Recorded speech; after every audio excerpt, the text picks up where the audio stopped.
বাংলাদেশ ও যুক্তরাষ্ট্রের মধ্যে সোমবার একটি দ্বিপক্ষীয় বাণিজ্য চুক্তি স্বাক্ষরিত হবে। এই চুক্তির আওতায় বোয়িং কোম্পানি থেকে 25টি উড়োজাহাজ কেনার সিদ্ধান্ত নিয়েছে বাংলাদেশ।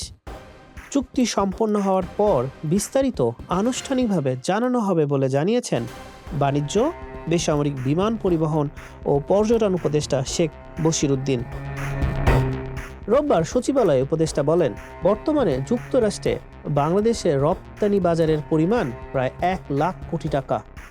এই গুরুত্বপূর্ণ বাজার ধরে রাখা এবং দুই দেশের বাণিজ্যিক সম্পর্ক আরও সুদৃঢ় করতেই বোয়িং কোম্পানি থেকে এই উড়োজাহাজ কেনার সিদ্ধান্ত নেওয়া হয়েছে।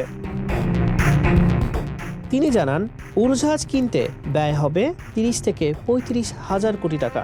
যুক্তরাষ্ট্রের পক্ষ থেকে 47টি উড়োজাহাজ কেনার প্রস্তাব দেওয়া হলেও বোয়িং থেকে 25টি উড়োজাহাজ কেনার সিদ্ধান্ত নিয়েছে অন্তর্বর্তী সরকার। শেখ বশিরউদ্দিন আরও বলেন, বাণিজ্য চুক্তি সম্পন্ন হলে তা জনগণের সামনে প্রকাশ করা হবে। এই চুক্তির ফলে নির্বাচিত সরকারকে আন্তর্জাতিক চাপ থেকে মুক্ত রাখার বিষয়টিও বিবেচনায় নেওয়া হয়েছে। বাণিজ্য উপদেষ্টা জানান, দায়িত্ব ছাড়ার আগে তিনি নিজের সম্পদের বিবরণী জমা দেবেন। তিনি উপদেষ্টা হিসেবে কোনো সরকারি গাড়ি, বাড়ি নেন নাই এবং ক্ষমতার অপব্যবহার করেননি। এ সময় তিনি জানান, বিমানের ডিজিটাল জালিয়াতি রোধে প্রধান উপদেষ্টার বিশেষ সহকারী ফয়েজ আহমেদ তৈয়বকে বিমানের পরিচালনা পর্ষদে যুক্ত করা হয়েছে। এছাড়া আসন্ন হজ মৌসুমে সৌদি আরবে হজ যাত্রী পৌঁছে দিয়ে ফিরতি ফ্লাইটে সাধারণ যাত্রী পরিবহন করবে বিমান বাংলাদেশ এয়ারলাইন্স। এতে বিমানের প্রায় 120 কোটি টাকা অতিরিক্ত আয় হবে।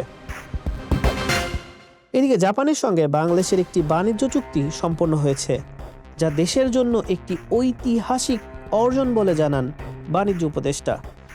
যুক্তরাষ্ট্রের সঙ্গে এই বাণিজ্য চুক্তি দেশের অর্থনীতি এবং বিমান খাতের জন্য ইতিবাচক ভূমিকা রাখবে বলে আশা বিশ্লেষকদের। হাসান শাহরিয়ার, মানব কণ্ঠ।